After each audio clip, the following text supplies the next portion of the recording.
Desde ontem nós estamos sendo enriquecidos com as ministrações que o Senhor tem trazido para nós, né? Uma breve revisão, né?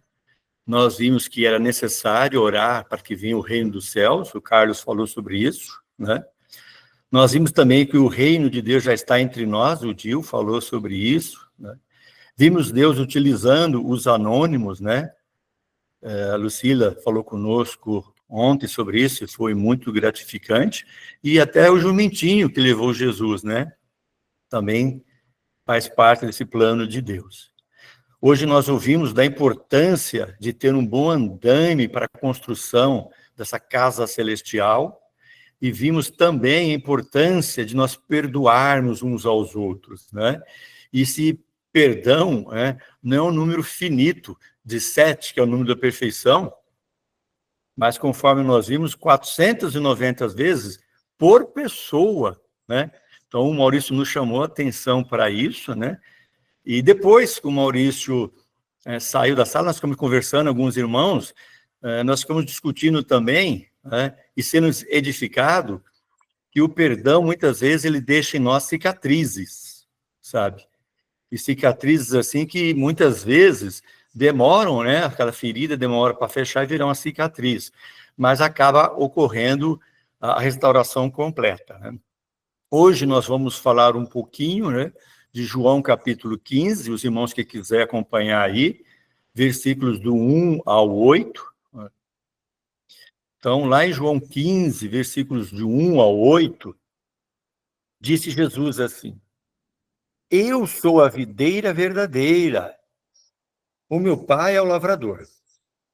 Toda vara em mim que não dá fruto, ele atira e limpa toda aquela que dá fruto para que produza muito mais. Vós já estáis limpos pela palavra que eu tenho falado. Estais em mim, eu estarei em vós. Como a vara de si mesmo não pode dar fruto se não estiver na videira, assim também vós, se não estiverdes em mim. Eu sou a videira, vós as varas. Quem está em mim e eu nele, esse dá muito fruto, porque sem mim nada podeis fazer. Se alguém não estiver em mim, será lançado fora, como a vara, e essa se secará. E os que colhem a lançam no fogo, e ali elas ardem. Se vocês estiverem em mim, as minhas palavras estiverem em vós, pedireis tudo o que quiserdes, e vos será feito. Nisto é glorificado que deis muitos frutos, e assim sereis meus discípulos. Então, conforme nós falamos ontem, se a gente está clamando a Deus que venha o seu reino, a gente estando em Jesus, ele vai fazer isso, ele vai trazer, nós vamos estar vivendo neste reino. Conforme nós vimos, amado, né, nessa leitura, nós somos chamados para dar muitos frutos. Não basta apenas a gente estar na videira. Muitos ramos que estão na videira, eles estão secos. Outros estão verdes, mas improdutivos. E outros tantos estão produzindo, mas com uma baixa produtividade. Esses ramos logo serão cortados, podados, tirados definitivamente dessa videira. Estar na videira é importante, porém é essencial que estejamos produzindo muitos e bons frutos. O nosso comodismo em não querer produzir frutos, muitas vezes se dá a nos tornarmos religiosos.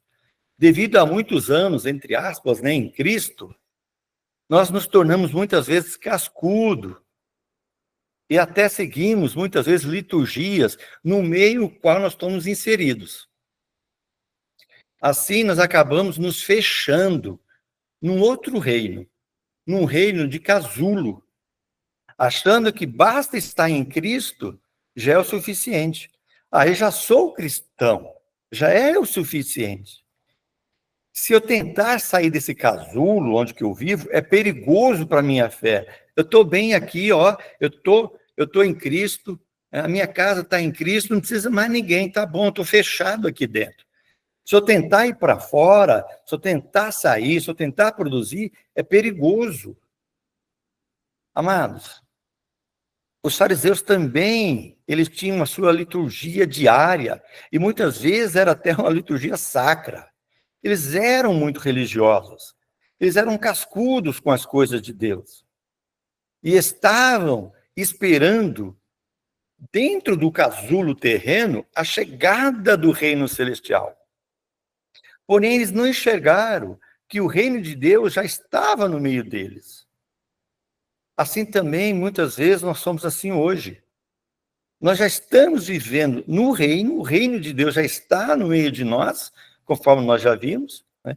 Porém, nós precisamos sair dessa bolha, desse casulo que nós estamos, desse comodismo espiritual, e assumir o nosso papel no reino de Deus, como residentes celestiais, começando aqui, e não nômades.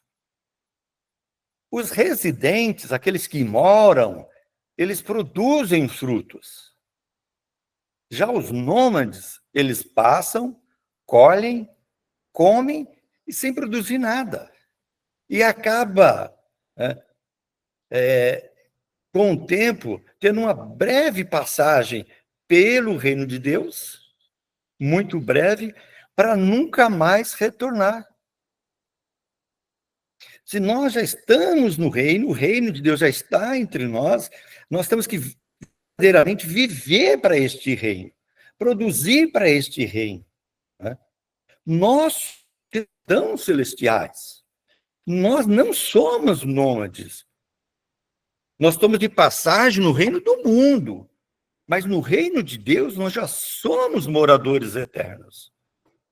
Então nós temos que tomar posse disso, andando em espírito e produzindo aquilo que o Senhor espera de nós. Todos nós somos capacitados, recebemos dons do Senhor, temos a maior da unção, que é o Espírito de Deus dentro de nós. Falta-nos o quê? A coragem.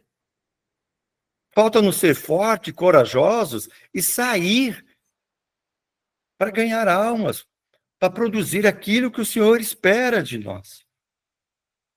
Já imaginou se Jesus chegasse hoje nas nossas vidas, né, para procurar figos? Será que ele encontraria esses figos? Lembra-se da passagem lá de Mateus 21, do 18 ao 22, sabe? A figueira estava vistosa, mas quando Jesus chega até ela, não encontra nada, sabe? Será que a nossa aparência é vistosa?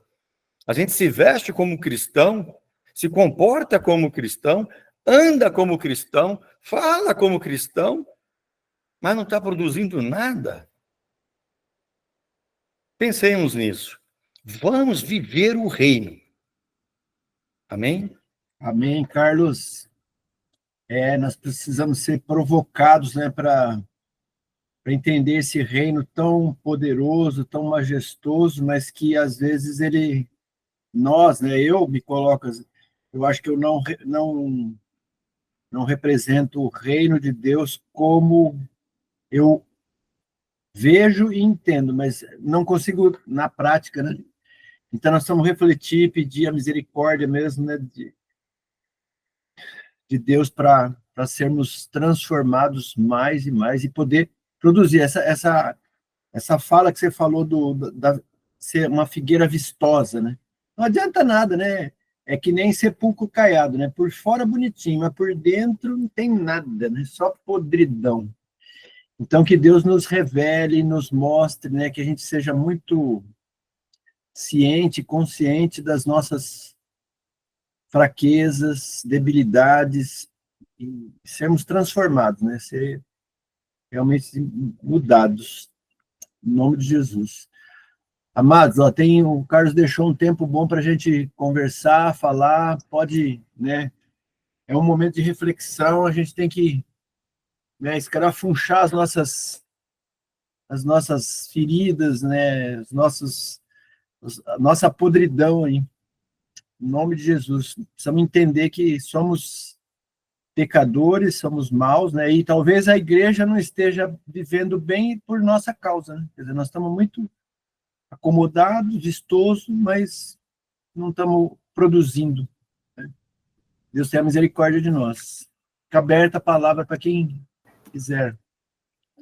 Então, achei assim, muito interessante, né, a colocação que ele falou aí, né, Carlos, né, sobre mesmo que a galha, né, ela estiver ligada na videira, às vezes ela pode ou não produzir frutos, né, ou produzir alguns frutos mais cafengo, porque se a gente analisar, realmente acontece, a gente já viu isso, né, às vezes uma árvore, que às vezes tem uns frutos vistosos, bonitos, mas tem umas que tá aqueles frutinhos ali caindo, né, às vezes apodrecendo, que não se vinga muito, né? Então, assim, que eu entendi, assim, que muitas vezes nós estamos dessa forma, né? Nós estamos ligados em Cristo, mas tem muitas coisas que nos impedem de produzir esses frutos. Uma falta de oração, a falta de perdão, uma falta de ter mais um relacionamento mais íntimo com Deus, isso vai nos afastando e isso vai impedindo que nós produzimos esses frutos. Então, a gente fala, eu estou em Cristo, mas não está aqueles frutos vistosos, bonitos, porque falta, né, esse preenchimento do Espírito Santo direcionar nossa vida por completo. Amém? Normalmente, gostamos de afirmar que fazemos parte do reino. Aí é só folhas.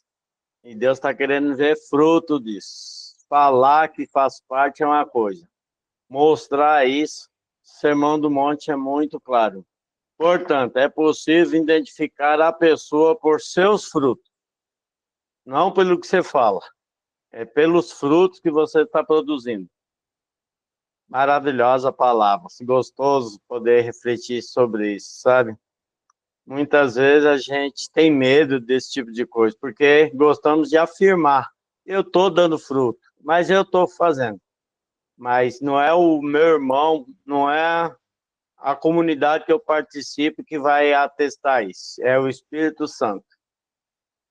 Aquela figueira foi Jesus que foi procurar fruto nela, não foi os outros apóstolos, não foi colegas.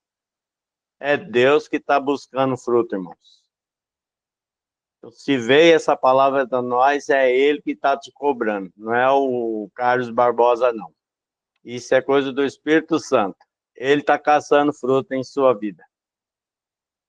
Deus continua abençoando a vida do nosso irmão amado, Carlos, pelas revelações que Deus tem compartilhado com isso. E somos gratos pelo seu ouvido, meu irmão amado. Você parou para ouvir, Deus falou. Somos gratos em Cristo Jesus. Amém, amados. Me lembrei aqui, obrigado, Carlos, pela partilha. Quando a gente ainda tinha alguns encontros de evangelismo, né? Tinha um irmãozinho, o Jota, eu não lembro o nome dele, é que ele era ilustrador de livro, então a gente conhecia ele como Jota. Morava lá perto da Dona Jesus, em Guarulhos, tá? E aí uma vez eu comentei com o Edivar, falei, Edivar, esse Jota é meio esquisito, né, cara? Ele é meio estranho mesmo, né, o jeitão dele. Ele falou, cara, é estranho ou não, mas certamente ele já trouxe 10 vezes mais pessoas para o encontro de evangelismo do que eu, né? Então tem gente esquisita aí que está levando muita gente para o reino, né? E tem muita gente bonita que não está fazendo nada, né? Então fica pendurado o post-it aí para ajudar a pensar. Eu vejo muito que falta para nós um certo comprometimento, né? A gente que veio desse mundo corporativo, o Ricardo ainda está na labuta, sabe muito bem disso, né? Todo ano você tem metas para alcançar. E não termina o ano, vai começar o outro, não são as mesmas do ano passado, né? São maiores. Nunca é igual e nem menor, né? Não é isso, Ricardo? Né? É sempre mais. A régua só sobe. Só sobe, só mais desafios. Sarrafo, né? Sarrafo da... O sarrafo vai subindo, né? O sarrafo vai subindo. Mais difícil, né, Carlos? Isso. Só que na vida espiritual, né, a gente relaxa, né? Se fala, não, tá bom, eu estou aqui, tá bom. Se aparecer alguém na minha porta para falar de Jesus, eu falo, né? Então a gente não coloca metas espirituais também. A gente não coloca, Senhor, quantas vidas eu levei para ti? Eu te apresentei este ano. Em quantas portas de corações eu bati para falar do teu amor? Quantas vezes eu saí da minha casa para levar a palavra para alguém? Esses dias, a capelinha aqui, a qual nós participamos, um dos assuntos é fazer visitas, né, aos idosos e aos doentes, né? E aí uma senhora, muito amiga minha, falou assim, então eu estou dentro, né? Porque durante esse ano todinho eu já fiz isso sem falar nada aqui, né? Agora a gente está falando para o ano que vem, então eu já estou dentro, né? Aí uma outra falou, não, mas isso não vale, né? Só vale a partir do momento que falou. Ou seja, né? A pessoa já faz, ninguém está sabendo, né? Ela faz como deve ser feito, mas isso não valeu, só vale se falar. Então, na igreja, muitas vezes, né, só vale se aparecer, se der o status, né? Sabe? E quando, na verdade, no reino de Deus, as metas precisam ser alcançadas também, sem divulgação, diferente do ambiente corporativo, né? Mas as metas precisam ser alcançadas, a gente precisa colocar metas. Senhor, eu vou jejuar quantas vezes por semana? Eu vou ler quanto da Bíblia, né? Não só ler por ler, mas ler e meditar. Quantas horas eu vou ter diários de oração, sabe? A gente precisa estipular metas também para a nossa vida espiritual, amados, porque a gente fica no conformismo, ali se acomoda e tudo bem. Estou fazendo nada, vou assistir TV. Por isso que esse momento, né, como você falou, você ou alguém falou, como acho que o Ricardo tinha falado, liturgia das horas, né? É uma semana que a gente fica concentrado, né? Ouve vários irmãos, é muito bom, tal. E você vê, começou forte e já estamos entrando em umas exortações aí. E eu creio que o senhor vai continuar falando, né? Exortando a gente, porque mais do que nunca, né? Se nós estamos interessados no reino, ele mais do que nunca, ele levantou o filho dele para ser rei, né? Então, imagina como é que ele está, né? Ele deve estar gostando de nos ouvir, né? Mas, assim, ele quer ver a prática, né? Que a misericórdia de Deus seja renovada sobre nós para nós continuarmos, né? Eu sei que tem, né, diferentes ministérios, né? E tem o Ministério de Evangelismo, eu acho lindo, né? Eu não me considero um evangelista, mas a gente pode trabalhar né, para evangelizar, né? Mas tem o Ministério de Evangelista, ele é muito forte, ele é muito atuante, ele é muito mais intrépido, ousado, né? E precisa ser assim, né? Porque ele vai avançando, né, em algumas áreas. E o Carlos, eu creio que é um evangelista nato mesmo, e ele sempre, né, onde ele passa, né? Tanto que Deus movimentou ele muito em muitos lugares, né? E hoje ele está aí em Minas, né? E deve estar fazendo algo maravilhoso aí, né? Com a graça e a misericórdia de Deus, né, Carlos? Mas, assim, é importante a gente refletir, né? Eu tenho que refletir, como é que está o meu evangelismo, né? Eu estou, né, preocupado, eu estou pensando, eu estou, né, querendo, desejoso de... E aquela...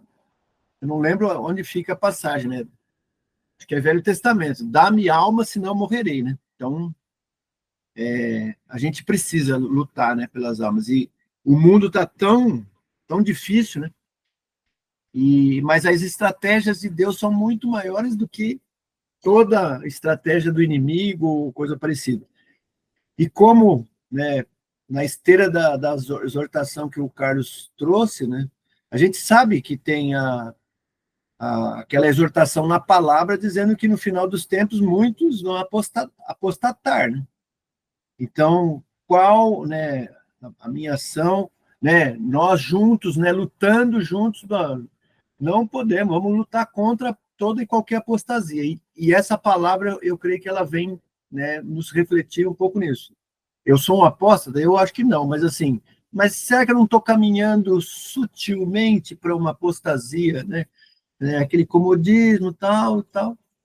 Então, é um alerta muito, muito bom, muito útil para a gente estar revendo, né? Revendo as nossas ações, ainda mais no começo de um ano, né? Então, Deus quer algo novo, algo tremendo, né? E eu creio que vai ter muitas bênçãos mesmo, mas nós temos que trabalhar e produzir esses frutos aí que o Carlos, né, mencionou. Amém, Carlos. Eu falei demais agora, mas pode continuar aí. Quem Dil, Normalmente, Carlos Augusto, Sérgio, Oi, fala. normalmente, depois de uma palavra dessa, você começa a falar assim, mas eu quero dar fruto e Sim. não consigo. O que eu devo fazer?